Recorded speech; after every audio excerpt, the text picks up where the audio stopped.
Next question says a stone is thrown vertically upwards with a speed of 28 metre पर second. सवाल है, पहला part है find the maximum height reached by the stone, दूसरा part है find velocity 1 second before it reaches the maximum height, और तीसरा part है does the answer of the part B change if the initial speed is more than 28, let's say 40 या फिर 80 metre पर second. Now third part बहुत ही interesting part है, उसको भी हम सॉल्व करते हैं। पहले दो पार्ट जो हैं उनकी वैल्यू निकाल लेते हैं। सो हमने एक गेंद को प्रोजेक्ट किया है ग्राउंड से ऐसे, उसका ये पाथ और ये पाथ होएगा। सो आपकी इनिशियल यू 28 मीटर पर सेकेंड है। हमें बताना है मैक्सिमम पार्ट है, मैक्सिमम हाइट कितना होएगा, और velocity 1 second before it reaches, यहाँ पे आपकी वेलोसिटी बतानी है। ठीक है, सो हमें बताना है एच मैक्सिमम और बताना है यहाँ पे आपकी स्पीड क्या होगी, ठीक है, या वेलोसिटी क्या होगी इस टाइम पे।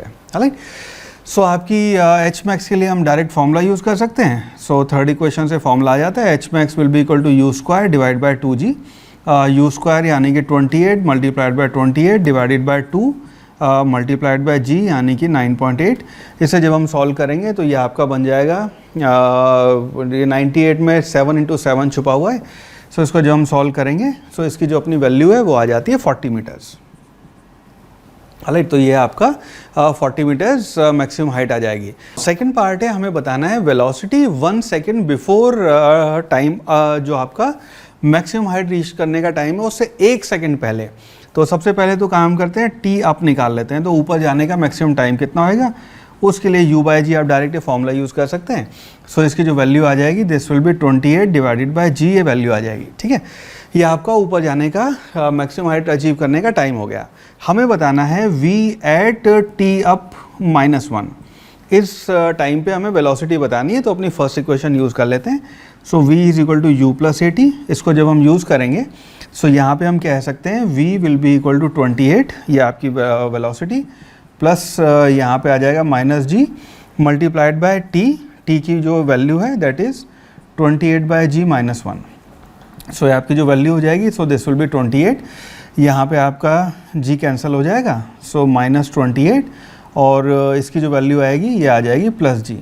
सो आपकी जो v की वैल्यू है, यहाँ जो v की वैल्यू है वो आ गई प्लस जी का मतलब है ये हो गई प्लस जी मीटर पर सेकेंड। नाउ ये बहुत ही इंटरेस्टिंग रिजल्ट है, इसको ध्यान रखना। तो आपकी 1 सेकेंड पहले जो वेलोसिटी आई वो आ गई, आपकी वैल्यू देखोगे तो ये आपकी वैल्यू आ गई प्लस 9.8 मीटर पर सेकेंड, ये आपकी वैल्यू हो गई। ठीक है, 10 लेते तो 10 आ जाती है इसकी वैल्यू। ठीक है, ये आपकी वेलोसिटी हो गई। नाउ सवाल अब ये है कि अगर हमने यहाँ पे इसको 28 की बजाय 40 से या 80 से फेंका होता, तो अगर इस पैटर्न में आप नोटिस करेंगे तो आपके रिजल्ट में, क्योंकि ये दोनों चीज़ें कैंसिल हो रही हैं, उससे कोई फ़र्क नहीं पड़ता, आपकी सेम वैल्यू आती है। इसीलिए मैंने जानबूझ के इसको जी के टर्म में सॉल्व किया है। सो आपका आंसर इज़ कि नहीं, उससे कोई फ़र्क नहीं पड़ेगा। अब इसी सिचुएशन को एक कॉन्सेप्ट समझने के लिए डिफरेंट फॉर्मेट में देखते हैं। सो अगर यहाँ पे देखेंगे तो ये जो जर्नी है इसकी पार्टिकल की ऊपर जाने और नीचे जाने वाली, ये एक्चुअली ये दोनों एक दूसरे की मिरर इमेज है। मिरर इमेज का मतलब ये है कि यहाँ पे अगर आपकी जो स्पीड है वो अगर 0 है तो यहाँ पे भी आपकी स्पीड 0 होगी। जो स्पीड यहाँ पे आपकी एक सर्टेन हाइट पे है, दूसरी तरफ भी वो स्पीड, में स्पीड वर्ड यूज़ कर रहा हूँ, वेलोसिटी नहीं। ठीक है, वहाँ पे बस साइन आपके उल्टे हो जाएंगे। तो यहाँ पे 1 मीटर नीचे जो वेलोसिटी है आपकी, वही सेम वेलोसिटी डाउनवर्ड जर्नी में 1 मीटर के दूरी पे होएगी, और टाइम के हिसाब से भी एग्जैक्ट सेम आपका दोनों मिरर इमेज वो रहती हैं। सो अगर यहाँ पे वेलोसिटी निकालनी है तो ये करने की बजाय हम इसको दूसरे तरीके से सॉल्व कर सकते थे। हम कहते थे कि मान लो यहाँ पे हम कहें कि हमने बॉल को ड्रॉप किया है, इफ़ ड्रॉप, और उस टाइम पे हमें बताना है v at t is equal to 1 second. अभी हम जानना चाह रहे थे कि हम मैक्सिमम टाइम पहुँचने से 1 मिनट पहले क्या होएगा।